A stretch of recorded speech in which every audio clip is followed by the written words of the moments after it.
नमस्कार, market Times TV में आपका स्वागत है। मैं हूं सुरेश मनचंदा और आप देख रहे हैं इस समय पर खास पेशकश, क्योंकि मॉनसून ने रफ्तार पकड़ी है और मॉनसून के रफ्तार पकड़ने के बाद मक्का का बाजार क्या कहता है और साथ ही साथ आयात हो रही दालें क्या कहती हैं, यह हम जानने की कोशिश करेंगे। अंतर्राष्ट्रीय बाजारों में गेहूं की कीमतों में जो गिरावट देखने को मिल रही है, उसका कितना इंपैक्ट भारतीय घरेलू बाजार के अंदर दिखाई देगा, इस पर हम बात करेंगे। और इस पर बातचीत करने के लिए हमारे साथ बिमल बेंगाली साहब मौजूद हैं।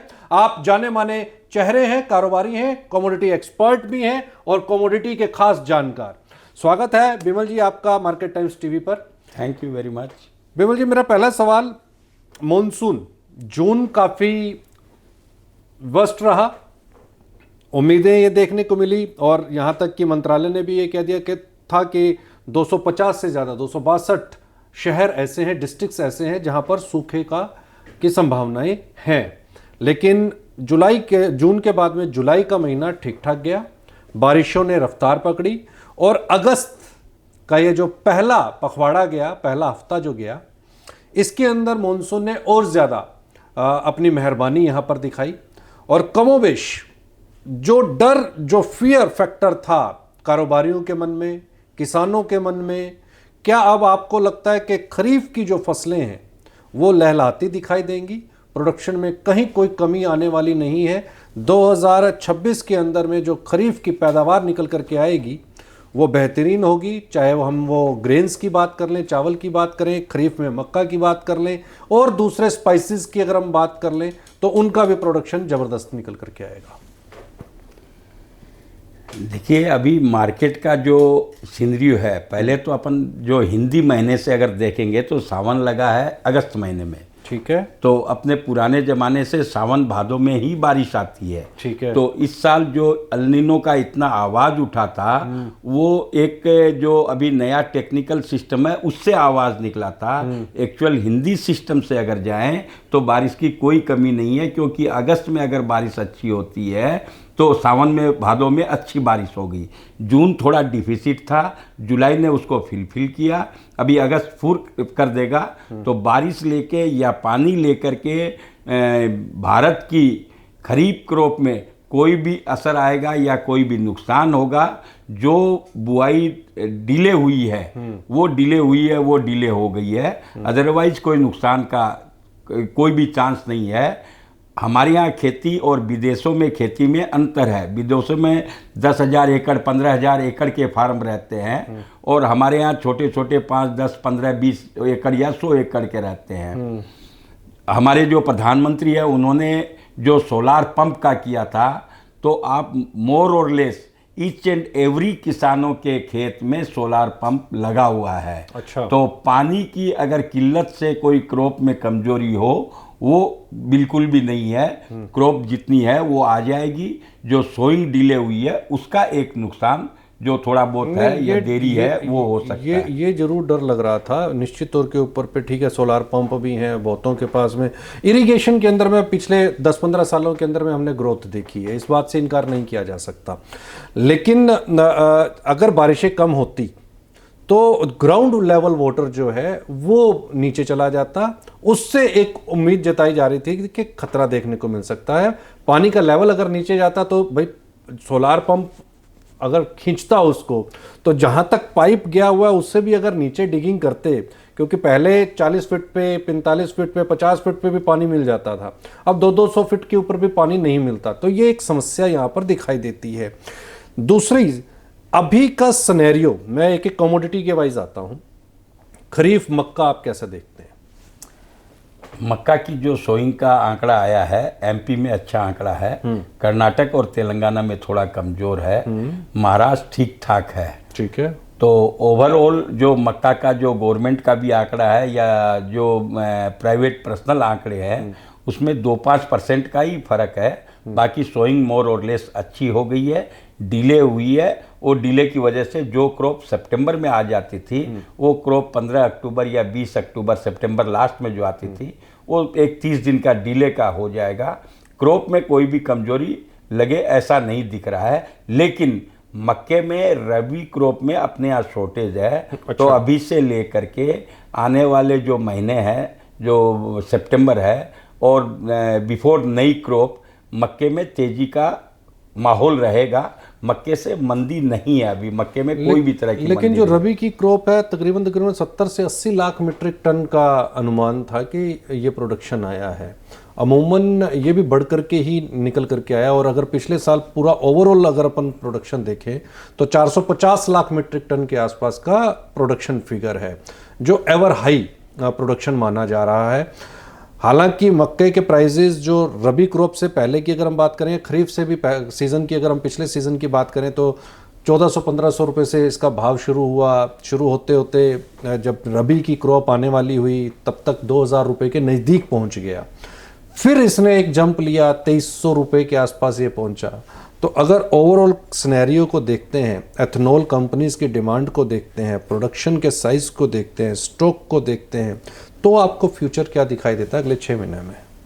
देखिए, जो स्टार्टिंग खरीफ के स्टार्टिंग में जो मंदी आई थी, उस मंदी का कारण ये नहीं था कि खरीफ की क्रॉप बहुत ज़्यादा है। उस मंदी का जो कारण था, उसके पहले वाली खरीफ का माल लोगों ने स्टॉक कर रखा था, ठीक है, रबी में स्टॉक कर रखा था। तो जो 12-15 महीने से जो स्टॉकिस्ट थे, जिस आशा में थे कि भाई 2500-2600 के प्राइसेस आएंगे, तो वो हो गया उनके लिए उल्टा। फिर जब खरीफ की नई क्रॉप आने लगी तो स्टॉकिस्ट और नई क्रॉप दोनों की सेलिंग आई। इस वजह से जो बाजार 15-16 रुपया के आए, उसका मेन कारण ये है कि पुराने स्टॉकिस्ट, नई क्रॉप दोनों का हमला होने से। फिर आप देखिए, जैसे खरीफ क्रॉप खत्म हुई है, फिर रबी में अपने को कैरी ओवर स्टॉक नहीं मिला। ये only due to carry over उस समय मंदी आई थी। ठीक है। और रबी का क्रॉप का जो अभी आपने बोला 70-80 लाख टन, रबी की जो क्रॉप होती है वो अपने यहाँ 170-180 लाख टन होती है। ठीक है। जो 445 के अंदर अपन पकड़ते हैं,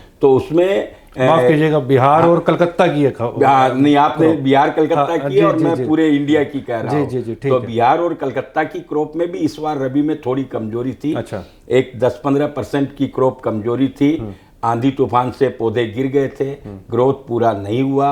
और कुछ हमारे यहाँ जो एडिशनल मक्का थी, करीबन 20 लाख टन मक्का हमारे खरीफ नवंबर दिसंबर से लेके और मार्च तक में एक्सपोर्ट हुआ, अप्रैल तक एक्सपोर्ट हुआ। ठीक है। और अभी भी थोड़ा थोड़ा एक्सपोर्ट जा रहा है। तो हमारे यहाँ जो एक्सेस मक्का थी वो एक्सपोर्ट हो गई। अभी हमारे खाने लायक की मक्का पड़ी हुई है। तो अभी मक्के में बाजार अच्छे ही रहेंगे, मंदी की कोई चांस नहीं है। अगस्त सितंबर और टिल नई क्रॉप मंदी का कोई सवाल नहीं है। और नई क्रॉप भी आती है तो उसमें भी बाजार में बहुत ज़्यादा मंदी का माहौल नहीं देखेंगे। नई सीजन की जो 150 रुपया 150 रुपया की मंदी आती है, या जो एडिशनल भाव बढ़ गए हैं, वही एक लेवल पे आएंगे। किसानों को भी अच्छे दाम मिलने की संभावना है, जो कि लास्ट बार उनको अच्छे दाम नहीं मिले थे मक्का में। खरीफ सीजन के अंदर प्रोडक्शन आपको लगता है कि 300 लाख मीट्रिक टन के आसपास का रहेगा? खरीफ का जो पुराना डाटा है 260 से 70 का है। 260 से 300 कभी भी नहीं है, 260 से 70 है।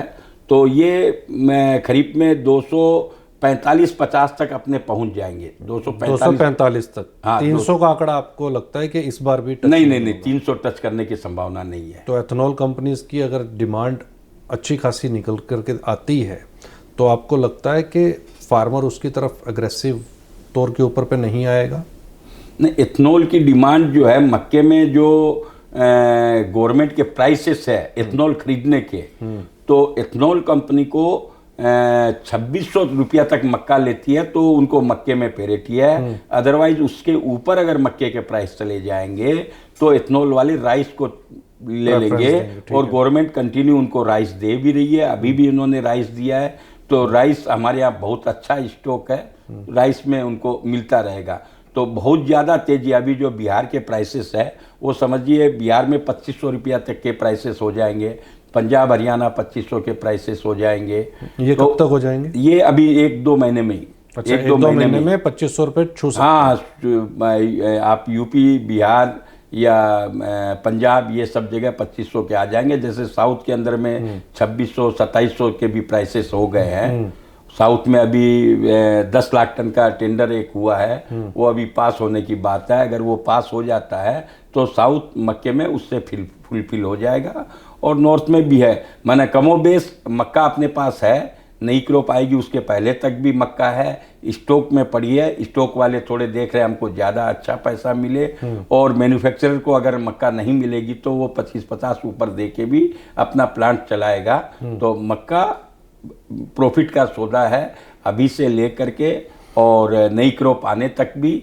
और नई क्रॉप में भी अगर कोई आदमी स्टॉक करता है तो उसमें भी पैसे मिलने की चांसेज है। यहाँ से 10% बढ़ सकते हैं प्राइस। 10% पहले यहाँ से जो प्राइस है, पहले तो यहाँ से प्राइस करीबन 10% के 8 से 10% बढ़ेंगे नई क्रॉप आने तक। नई क्रॉप आने के बाद एक थोड़ा सा डाउन ट्रेंड आएगा, क्योंकि खरीफ की क्रॉप सभी स्टेट में आती है, तो वो पहले 10% डाउन करेंगे, फिर उसको 10% तेज करेंगे, तो अप डाउन चलेगा, अप एंड डाउन चलेगा। दूसरी, अभी गेहूं को लेकर अगर मैं बात करता हूं तो इंटरनेशनल मार्केट के अंदर में एक प्रेशर आया है।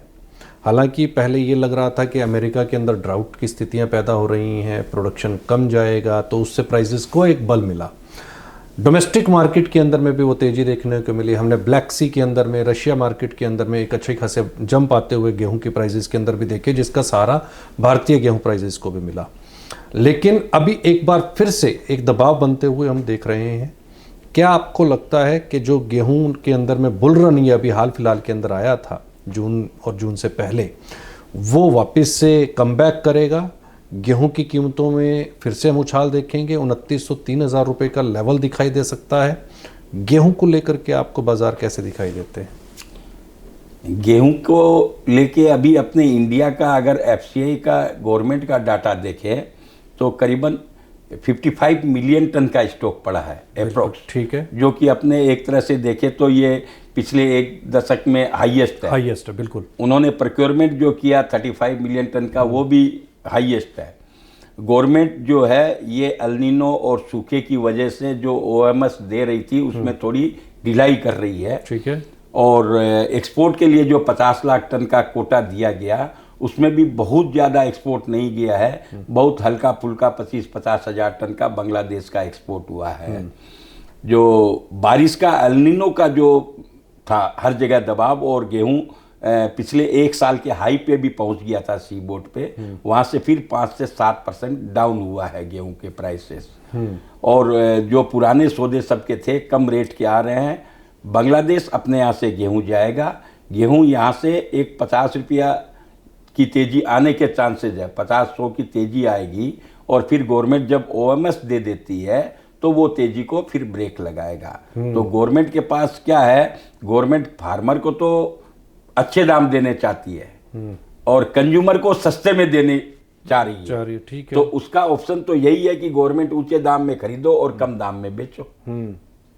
ठीक है। तो गेम कुल मिलाकर के सरकार के पास, सरकार के हाथ में। हालांकि 22-23 हज़ार मीट्रिक टन तो सबसे पहली जो खेप भेजी थी आईटीसी ने सऊदी को दी थी, मिडिल ईस्ट कंट्रीज के बीच में गई। आप कह रहे हैं कि 50-1,000 मीट्रिक टन बांग्लादेश भी जा चुका है, तो कुल मिलाकर के 1 लाख मीट्रिक टन के आसपास नजदीक उसके, और 50 लाख टन का गवर्नमेंट ने परमिशन दिया है। तो यानी कि 49 लाख टन का बायर हम क्या ये मान करके चलें कि विदेशी धरती पर है नहीं?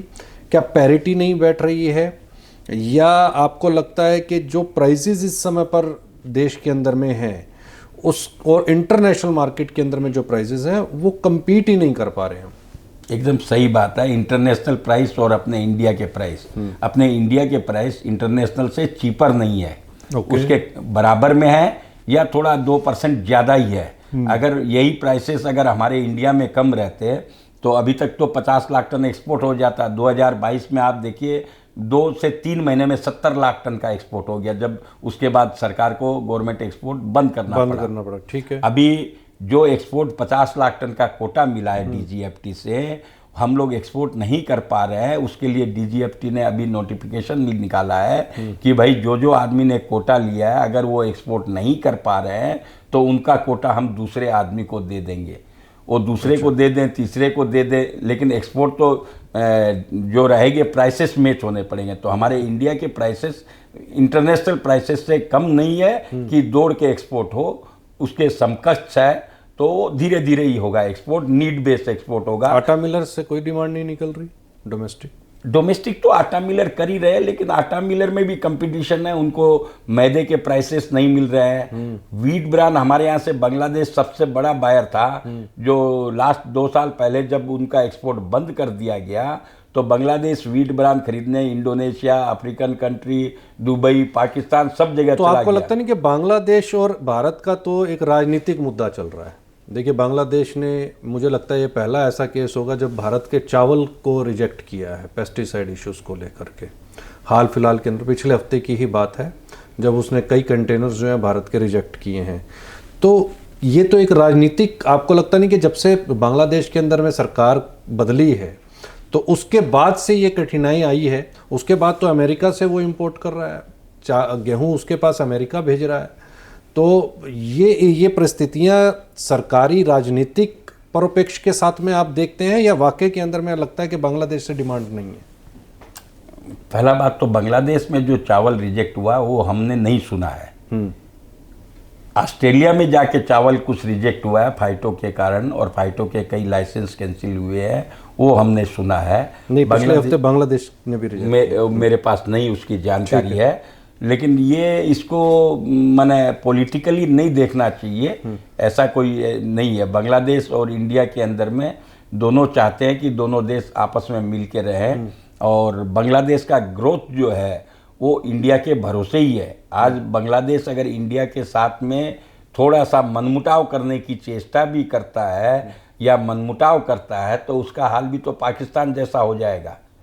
आज जो बांग्लादेश की जीडीपी बढ़ी है, आज 1972 से लेके आज तक इंडिया ने सपोर्ट किया है, हर चीज़ का एक्सपोर्ट किया है, और जो उसको दरकार लगे हर तरह की कोई भी रिलीफ है, हमारे रेलवे भी उनको रिलीफ देते हैं कम भाड़े में। लेकिन शेख हसीना को यहाँ पर जो शेल्टर दिया है सरकार ने, उसका एक इम्पैक्ट तो है ना? एक थोड़ा इम्पैक्ट देखने को मिल रहा है, थोड़ा इम्पैक्ट देखने को मिल रहा है। तो हमारी भी कई आदमियों से बातें हुई, मैंने तो उस बातों में कहा गया कि भाई शेख हसीना का तो ननियाल है, तो कोई अपने ननियाल तो आ ही सकता है ना, उसको ननियाल से बाहर कैसे करे। ठीक बात है। तो ये डिप्लोमेटिक बात है, बहुत सारी बात है, और कहीं भी ये शेख हसीना उस समय यहाँ आ गई, नहीं आने से आप भी समझ रहे हैं कैसा क्या माहौल होता है, और ज़्यादा वही राजनीतिक परिप्रेक्ष्य के साथ में कहीं ना कहीं ट्रेड को इम्पैक्ट जरूर हुआ है, ऐसे आंकलन है और ऐसे दिख भी रहा है। दूसरी, जो इस समय पर पल्सेस का हमने पिछले 2-3 साल के बीच में आयात देखा, एक अच्छे लेवल के ऊपर पे आयात हुआ, और 70 लाख मीट्रिक टन से ज़्यादा का हमने आयात कर लिया। येलो पी हो, आपका देसी चना हो, दूसरी दालें हों। अब कनाडा और ऑस्ट्रेलिया ने अपने रकबे बढ़ा दिए कि भारत को दाल की आपूर्ति करनी है। इधर सरकार ने इंपोर्ट ड्यूटीज़ को इम्प्लीमेंट वापस से कर दिया। अभी के सिनेरियोस को देखते हुए क्या आपको लगता है कि सरकार वापस से रीथिंक कर सकती है, दालों के ऊपर पे वापस से इंपोर्ट ड्यूटी को ज़ीरो किया जा सकता है, या करना चाहिए? दालों के प्राइसेस अभी तो एमएसपी से नीचे ही है। एक चना को छोड़ दिया जाए, चना में तेजी आई है, मसूर और ये अभी एमएसपी से नीचे ही है। अरहर के अंदर भी एक जंप देखने को मिला, जंप हल्का ही जंप है। आप पुराने ज़माने की बात करें, 125 रुपये अरहर बिक करके, और अभी 70-80 में है, तो काफ़ी नीचे है ना हाईएस्ट भाव से।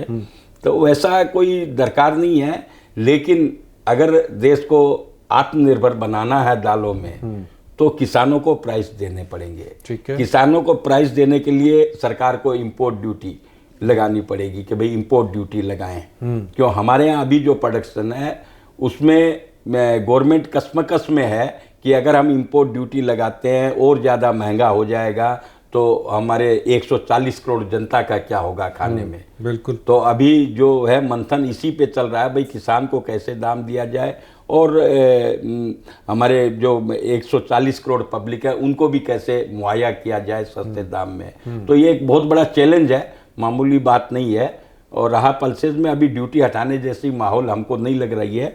चना के अंदर में अगर यहाँ से 5-7 रुपया किलो की तेज़ी आ जाती है तो टाइम पे सरकार चना पे ड्यूटी हटा सकती है। वैसे चना का 20 लाख टन का गवर्नमेंट के पास स्टॉक पड़ा हुआ है, वो धीरे धीरे उसको ऑक्शन में बेच भी रही है।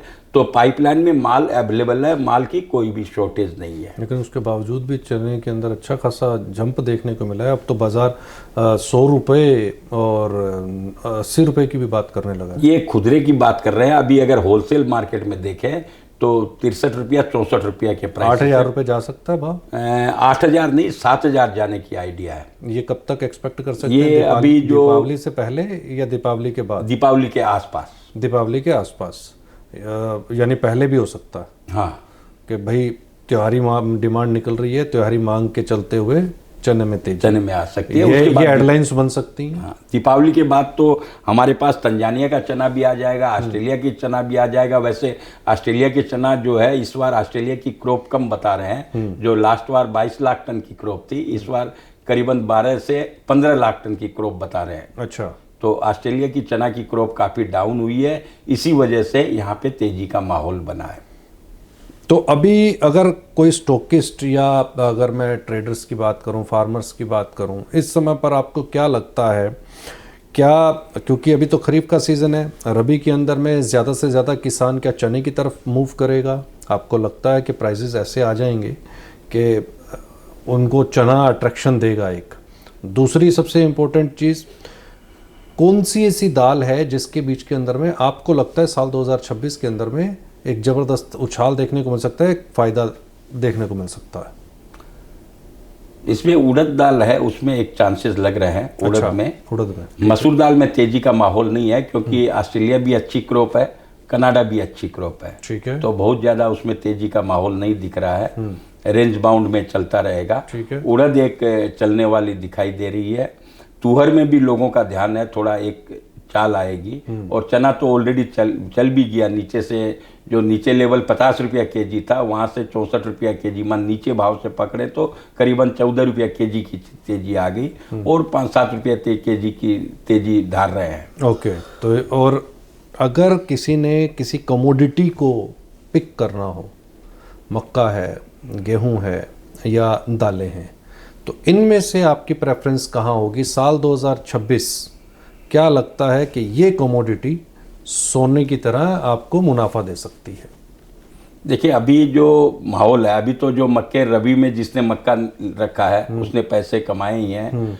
गेहूं में बहुत अच्छे पैसे नहीं मिले, लेकिन अभी आने वाले टाइम में नई क्रॉप जो आ रही है उसके ऊपर में थोड़ा सा उसमें एक सोचना पड़ेगा, देखना पड़ेगा। अभी आने वाली क्रॉप में अगर मक्के के प्राइसेस नीचे हो जाते हैं, उसको स्टॉक किया जाए तो अच्छा। ये नई क्रॉप की बात कर रहा हूँ। ठीक है। अभी रबी क्रॉप तो जो जिसने जो स्टॉक किया वो कर ही लिया, उनको पैसे मिल ही रहे हैं। ठीक है। खरीफ क्रॉप आती है तो उस समय का माहौल तो जिन्होंने रबी के अंदर में स्टॉक किया मक्का, क्या उनको अब निकालने का समय आ गया है, अपना मुनाफा बुक कर लें, या आपको लगता है कि नहीं अभी होल्ड करें, जब तक नई क्रॉप ना आ जाए तब तक वो होल्डिंग कैपेसिटी को अपनी को बना करके रखें, मेंटेन करें? नई क्रॉप के पहले ही बेचना पड़ेगा ना। जब नई क्रॉप आ जाएगी, बाजार में माल आ जाएगा, तो धीरे धीरे निकालना शुरू कर दें। ये सितंबर से निकालना शुरू कर दे। सितंबर से निकालना शुरू कर दें, यानी अभी एक महीना अगस्त अभी आप और इंतजार करें, अगस्त अभी और इंतजार करें, तकरीबन 15 सितंबर के आसपास से वो निकालना शुरू कर दें, और धीरे धीरे अगर अभी भी मौका मिले तो प्रॉफिट बुक करते चले जाएं। अभी वैसे कोई डर नहीं है, यहाँ से अभी 25-50 रुपया और तेज होने की संभावना है। अच्छा, अभी थोड़ी संभावना है, तेजी की एक संभावना है मक्के के अंदर, मक्के में। हाँ। तो ये जैसा भी आपने कहा कि 2500 रुपये दिखला सकता है। हाँ, तो 2500 रुपये का भाव जल्द देखने को मिलेगा मक्का में। वो लेवल्स होंगे जहां पर आप प्रॉफिट बुक एकदम 100% निकलना चाहिए। उसके बाद उसके आगे की नई सोच रखनी चाहिए। कुछ व्यापारी सोचते हैं भाई ये मक्का इस बार 2700-2800 3000 भी हो जाएगी, ऐसी आवाज भी मैं सुना हूँ, लेकिन 3000 होने की संभावना बिल्कुल भी नहीं है मक्के में। ज्यादा ग्रीड ना दिखाएं। हाँ, उसकी अल्टरनेट है। अगर पोल्ट्री में मक्का अगर हम नहीं बढ़ गए बाजार, तो हम ब्रोकन यूज कर लेंगे, और बहुत सारे आइटम है। एथनॉल में है मक्का, उसका कंजम्पशन कम हो जाएगा अगर ज्यादा प्राइस तेज हो गया तो चावल की तरफ आ जाएंगे। तो ये रेंज है।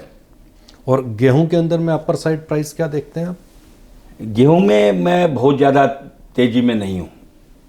ठीक है। क्योंकि इंटरनेशनल डिमांड आ नहीं पा रही है, एक्सपोर्ट लाइसेंस मिला है, हम लोग एक्सपोर्ट कर नहीं पा रहे हैं। तो हम कर नहीं पा रहे हैं मतलब हम देख रहे हैं यहाँ से बाजार डाउन हो तो एक्सपोर्ट करें, उस हिसाब से डाउन भी नहीं हो रहा है। बाहर में ऐसी तेजी आए वो माहौल भी नहीं दिख रहा है। कहीं गेहूं की बाहर में शॉर्टेज भी नहीं दिखाई दे रही है। और इसके बीच में अभी यूक्रेन रशिया के काम हो ही रहे हैं। प्लस जो अमेरिका कभी भी बांग्लादेश माल नहीं देता था गेहूं, वो भी कंटिन्यू दे रहा है। अब वो अमेरिका उनसे बांग्लादेश को अमेरिका से लेना है, ये कंपल्सन है या अमेरिका कुछ उनको रिलीफ में दे रहा है, क्या चीज है? अमेरिका से पहले गेहूं का ट्रेड नहीं होता था। बिल्कुल। वो तो भारत के ऊपर जब उसने टैरिफ लगाया तो उसके बाद से उसने बांग्लादेश से टाई अप किया, और बांग्लादेश भी ये देख रहा था कि भारत के साथ कैसे नेगोशिएशन की जाए।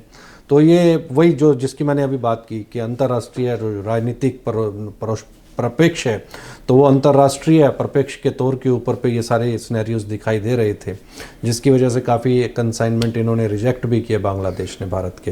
बहरहाल कुल मिलाकर के ये माना जाए कि चने के अंदर में एक थोड़ी सी तेजी का माहौल बन सकता है। 7,000 रुपये तक चना देखने को मिल सकता है। उड़द के अंदर में एक अच्छा सिनेरियो दिखाई दे रहा है आपको, उसमें एक तेजी आ सकती है। मक्का में 2,500 रुपये तक के स्तर देखने को मिल सकते हैं, लेकिन गेहूं से थोड़ा सा बच करके रहें, गेहूं में पैसा अपना बर्न ना करें। कुल मिलाकर के यही हुआ। तो बिमल बेंगानी जी को आप सुन रहे थे, जिन्होंने कंप्लीट एक सिनेरियो बताया, और जिस तरीके से हमने मॉनसून इस समय पर देखा, उसने वापस से रिकवरी की है, बारिशें ठीक ठाक हुई हैं, अच्छी हो रही हैं। हालांकि ये रिकॉर्ड रहा है, और अगर जैसा अभी बिमल जी ने बताया कि एस्ट्रोलॉजिकली और जो हिंदू कैलेंडर है उसके हिसाब से देखें तो सावन के दौरान ही बुआइयाँ होती हैं, वहीं तभी हम ज़्यादा से ज़्यादा बारिशें देखते हैं। और इस साल ये अधिक मास का भी साल है। अधिक मास यानी कि चीज़ें डिले होती हैं, लेकिन अधिक मास के अंदर में बारिशें बहुत होती हैं, उत्पादन भी बम्पर होते हैं। ये इतिहास कहता है, ये एस्ट्रोलॉजिकल जो रिसर्च है, एस्ट्रोलॉजिकल के बिहाफ के ऊपर पे मैं आपको बता रहा हूं। उसके अगर आंकड़ों को देखा जाए, जब जब भी अधिक मास हुआ है तो अधिक मास के दौरान चीजें डिले हुई हैं 15 दिन 1 महीना, लेकिन उत्पादन और बारिशें ये जबरदस्त हुई हैं। और बहुत बार ऐसा भी देखने को मिला है कि अल नीनो का मतलब सूखा नहीं होता। अल नीनो ने 130% तक की भी बारिश दिखलाई है। क्या ये वही साल है कि जब अल नीनो ला नीनो के अंदर में बदलता हुआ, तब्दील होता हुआ दिखाई दिया है? जबरदस्त बारिशें देखने को मिल सकती हैं, ग्राउंड लेवल वाटर ऊपर आ सकता है, और लगातार बारिशें हम देख भी रहे हैं। कहीं मत जाए, देखते रहे मार्केट टाइम्स टीवी। एक बार फिर से आपका बहुत बहुत धन्यवाद Vimal ji. Thank you very much. आप कहीं मत जाए, आप देखते रहे मार्केट टाइम्स टीवी।